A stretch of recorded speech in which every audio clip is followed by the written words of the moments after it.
Voter তালিকা যাচাইকরণ এবং বাদ পড়ে যাওয়া ভোটারদের তথ্য সংগ্রহের জন্য বাড়ি বাড়ি যাব। সেই কার্যক্রম শুরু হবে আগামী 20 জানুয়ারি 2025। আমরা পূর্বে ভেবেছিলাম হয়তোবা আমাদের এটা শুরু করতে 2 মার্চ পর্যন্ত চলে যাবে। আমি কৃতজ্ঞতা জানাই আমাদের সংশ্লিষ্ট সকল অনুবিভাগ এবং মাঠ পর্যায়ের অফিসদের যে তারা দ্রুত এই প্রস্তুতি সম্পন্ন করে নিয়ে এসেছেন আমাদের প্রকল্পের সহায়তায়, এবং আমরা এটা 20 জানুয়ারি ইনশাল্লাহ শুরু করতে পারবো বলে আশা করছি। এখন এই তথ্য উপাত্ত এইটুকুই। আমাদের কয়েকটি বার্তা যেটা আপনাদের মাধ্যমে আমরা সবাইকে জানাতে চাই। আমাদের ধারণা এই তালিকায় এখনো অনেকে বাদ পড়েছেন তথা আবেদন করেন নাই। আমাদের উদাত্ত আহ্বান থাকবে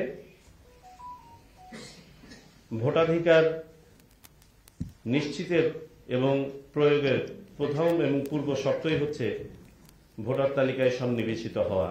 তাই যারা ভোটার তালিকায় এখনো পর্যন্ত সন্নিবেশিত হন নাই তারা যেন দ্রুত আবেদন করেন সেই আহ্বান জানাচ্ছি। কমিশনের পক্ষ থেকে আমরা উৎসাহিত করব অনলাইনে আবেদন জমা দেওয়ার। অনলাইনে আবেদন জমা দেওয়া সহজ এবং অপেক্ষাকৃত ভুল কম হয়, কারণ তথ্য সংগ্রহকারী বাড়ি বাড়ি গিয়ে যে তথ্য সংগ্রহ করে সে একটা হাতে লিখে রেজিস্টারে ওঠায়।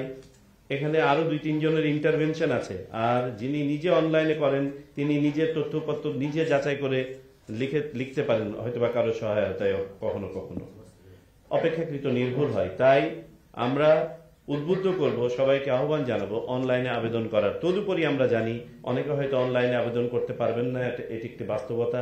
তাদের জন্য বাড়ি বাড়ি আমরা তো যাচ্ছি।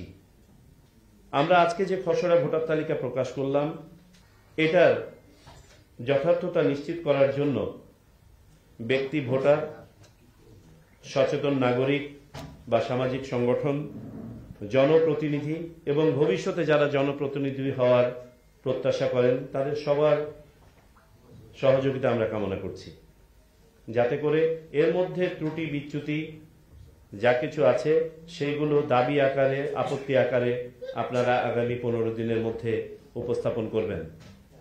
পাশাপাশি আমরা আমাদের সহযোগী সকল সংবাদ মাধ্যমকে বিনীত অনুরোধ জানাবো যে সার্বিকভাবে ভোটার তালিকায় সংযুক্ত হওয়া এবং আগামীতে ইনশাল্লাহ ভোট প্রক্রিয়া এবং সুষ্ঠু সুন্দর একটি ভোট অনুষ্ঠানের জন্য সার্বিকভাবে সবাইকে সচেতন করবেন। আপনাদের সহায়তা আমাদের জন্য ইনস্ট্রুমেন্টাল।